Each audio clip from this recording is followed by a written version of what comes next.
मला खात्री आहे की यासारख्या आपल्यासारख्या पतसंस्थांच्या माध्यमातून या ठिकाणी चांगल्या पद्धतीने सहकार्याचं जाळं उभं राहील।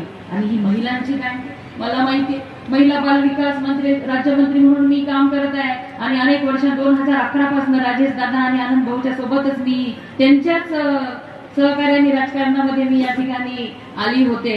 तेव्हापासून मी बघते महिला प्रामाणिकपणे काम करतात आणि आपल्या जिल्ह्यामध्ये सुद्धा 2-2, 3-3 कोटी रुपये बचत गटाला या ठिकाणी कर्ज बँका देतात, कारण की महिला परतफेड वेळेच्या वेळी करतात। 98% बचत गटाला दिलेलं कर्ज हे वेळीच परत होतं, ते थकबाकी कधीच जात नाही। त्यामुळे महिला त्या काटकसरीने, जिद्दीने, मेहनतीने काम करत असतात। ही महिलांची पतसंस्था आहे। मी आपल्याला विनंती करते की या पतसंस्थेमध्ये तरुणांना तर संधी दिलीच पाहिजे, पण जास्तीत जास्त महिला उद्योजक कशा घडतील यासाठी आपण प्रामुख्याने विचार केला पाहिजे।